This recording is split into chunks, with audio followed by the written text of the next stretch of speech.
자, 오늘 아침 중국 괴산군에서 발생한 이 지진의 원인 또 앞으로의 지진 가능성, 이 홍태경 연세대학교 시스템과학부의 교수와 연결을 해서 자세히 좀 알아보도록 하겠습니다. 교수님 나와 계시죠?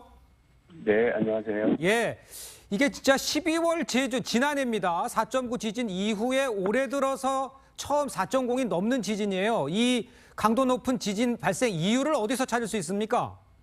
예, 한반도에서는 규모 4.0이 넘는 지진들이 발생하는 것은 이례적인 것은 아닙니다. 1978년 이후만 따져보더라도요, 규모 4.0 이상만 하더라도 거의 한 50여 차례 가까이 되거든요. 예. 그래서 그걸 판단해 볼 때 4.0 이상이 올해는 처음이긴 하지만 그렇게 이례적인 지진이라고 보기는 어렵습니다. 네, 오늘 규모 3.5 지진과 4.1 지진이 차례로 발생했는데 같은 지점에서 이렇게 지진이 잇따라 발생하는 이유가 따로 있을까요? 예, 이 지역에서는 그 서북서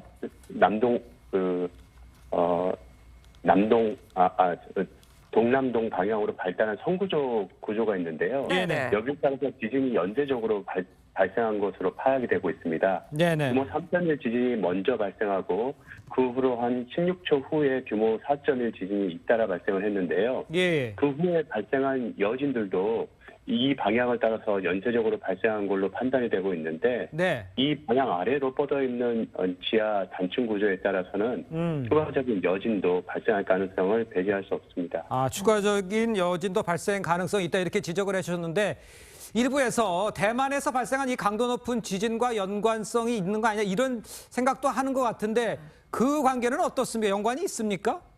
예, 이 대만에서 발생한 지진은 우리나라하고는 거리가 이제 수천 킬로 떨어져 있는 거리에 해당하기 때문에요. 예. 이 웬만큼 큰 지진으로는 한반도에 영향을 주기는 어렵습니다. 네. 과거에 이제 일본 대지진 때 규모 9.0이나 되는 큰 지진이 한 1,500km 떨어져 있는 우리나라에 영향을 주는 것은 가능했지만 네. 규모 6이나 7 정도 되는 대만 지진에 의해서 한반도에 영향을 주기는 어렵습니다.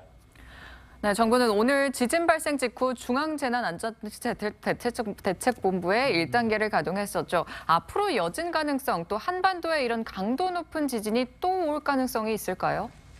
네, 이 동일본 대지진 이후에 한반도에서 규모 5.0 이상의 지진만 해서 총 5차례 발생을 했었고 예. 이런 지진들은 최근 들어서 좀 숫자가 좀 줄긴 했지만 예. 여전히 강도 높은 지진이 발생할 가능성이 높은 상황입니다. 예. 따라서 이러한 지진들이 향후에도 발생할 가능성이 높기 때문에 여진에 대한 대비와 주의가 필요한 상황입니다. 그 포항에서도 지진이 있었고 지금 말씀하신 대로 교수님이 언급하신 대로 가능성도 있다 이렇게 얘기를 하시면 국민들이 좀 걱정이 많이 할 것 같은데 그 사회 기반 시설 이런 거 점검들이 지금 정부 차원에서 이루어져야 되는 상황인가 보네요. 네, 그렇습니다. 이 특별히 내륙에서 발생했기 때문에 우리나라 내륙 지금까지 이제 비교적 지진이 큰 지진이라고 하는 것들은 해역에서 발생을 해오기 때문에 피해가 그리 크지 않았지만 네. 이번 지진 같은 경우에는 규모 4.1이라도 내륙에서 발생을 했기 때문에 예. 지진의 강도에 따라서 굉장히 진동을 느낀 분들이 굉장히 많이 계십니다. 또한 이 기관시설이라고 하는 것들이 인근에 많이 분포되어 있기 때문에 진동에 따라서는 피해를 볼 수 있는 상황이 예상이 되는 것입니다. 따라서 앞으로 기관시설에 대한 이 주의나 안전조치도 다시 한번 살펴봐야 되는 상황이고요. 향후에 예상되는 지진이 발생 가능한 지역에 대한 조사도 필요한 상황이라 할 수 있습니다. 알겠습니다. 지금까지 홍태경 연세대학교 지구시스템과학부 교수였습니다. 말씀 감사합니다. 감사합니다. 네, 감사합니다.